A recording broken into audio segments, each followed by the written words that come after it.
रूप से कि यदि डी लिस्टिंग में संख्या बल आता है, सुन लीजिए, अभी हम उस पर नहीं जाएंगे। डी लिस्टिंग यदि होता है तो आपकी संख्या घट जाएगी, और संख्या घटा तो 5वीं अनुसूची पर असर पड़ेगा, पेशा कानून पर असर पड़ेगा, और जितने भी आरक्षण संबंधी बातें हैं वो संख्या पर हुआ है। हाँ, सरकार ने जो है अभी जो संविधान में लिखा हुआ है अभी कि आदिवासी कोई भी धर्म मानता हो तो उसको आरक्षण मिलेगा, ये लिखा हुआ है। और डिलिस्टिंग वाले कहते हैं कि और रूढ़िवादी परंपरा को नहीं मानता है तो डिलिस्टिंग किया जाए। तो भैया ईसाई को डिलिस्टिंग किया जाए, तो जो हिंदू हमारी परंपरा को नहीं मानता है उसको भी किया जाए।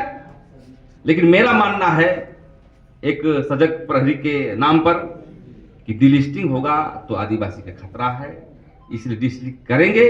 समय आएगा तो ये हमारे हम तय नहीं करेंगे, हमारे पाहन पुरोहित तय करेंगे, हमारे बैगा तय करेंगे, हमारे भूमक तय करेंगे, पूरे राष्ट्र में बैठक होगी। लेकिन कोई एक राजनीतिक पार्टी अपनी राजनीति करने के लिए करेगा तो इसको हम लोग नहीं मानेंगे। इसलिए डिलिस्टिंग का सवाल वही प्योर राजनीति है और हमारी आरक्षण को समाप्त करने के लिए। मुझसे एक सवाल है आपसे कि हेलो, आवाज आ रहा, बोलिए। अरे अभी जो झारखंड में मुद्दा चल रहा है लिस्टिंग डिलिस्टिंग का, क्या वो मुद्दा पूरा भारतवर्ष में होगा, और क्या उस मुद्दा से हमारे समाज पर इसका असर क्या पड़ेगा, इसके बारे में थोड़ा डिटेल समझा देंगे सर। अभी बहुत कुरान सर अभी बोले, और कुछ मीडिया में भी आपने देखा होगा, कुछ विद्वान लोग बोल रहे थे डिलिस्टिंग मतलब क्या होता है। कुछ लोग आरएसएस बीजेपी का एजेंडा है वोट को तोड़ने के लिए, वोट नहीं मिलता छत्तीसगढ़ में कर लिया, अब झारखंड की ओर जा रहा है। डिलिस्टिंग कहने का मतलब एक वर्ग को आदिवासी सूची से हटाओ, ईसाई को हटाओ ये बोलता है, लेकिन हिंदू को हटाओ नहीं बोलता है। गौर करिएगा ये बात। अरे डिलिस्टिंग हो तो सभी का हो, और सरकार में आपके ये सरकार है, अब एजेंडा लाई, कौन रोका है भाई। लेकिन तुम डिलिस्टिंग अब हम 10 साल से कर रहे हो।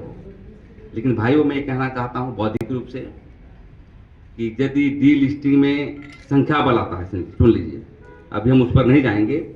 डिलिस्टिंग यदि होता है तो आपकी संख्या घट जाएगी, और संख्या घटा तो 5वीं अनुसूची पर असर पड़ेगा, पेशा कानून पर असर पड़ेगा, और जितने भी आरक्षण संबंधी बातें हैं वो संख्या पर हुआ है। हाँ, सरकार ने जो है अभी जो संविधान में लिखा हुआ है अभी कि आदिवासी कोई भी धर्म मानता हो तो उसको आरक्षण मिलेगा, ये लिखा हुआ है। और डिलिस्टिंग वाले कहते हैं कि और रूढ़िवादी परंपरा को नहीं मानता है तो डिलिस्टिंग किया जाए। तो भैया ईसाई को डिलिस्टिंग किया जाए, तो जो हिंदू हमारी परंपरा को नहीं मानता है उसको भी किया जाए। लेकिन मेरा मानना है एक सजग प्रहरी के नाम पर कि डिलिस्टिंग होगा तो आदिवासी का खतरा है, इसलिए डिलिस्टिंग करेंगे। समय आएगा तो ये हमारे हम तय नहीं करेंगे, हमारे पाहन पुरोहित तय करेंगे, हमारे बैगा तय करेंगे, हमारे भूमक तय करेंगे, पूरे राष्ट्र में बैठक होगी। लेकिन कोई एक राजनीतिक पार्टी अपनी राजनीति करने के लिए करेगा तो इसको हम लोग नहीं मानेंगे। इसलिए डिलिस्टिंग का सवाल वही प्योर राजनीति है और हमारी आरक्षण को समाप्त करने के लिए। सीधा साफ करना। हेलो, इसमें ये कंप्लीट ये राजनीतिक हथकंडा है।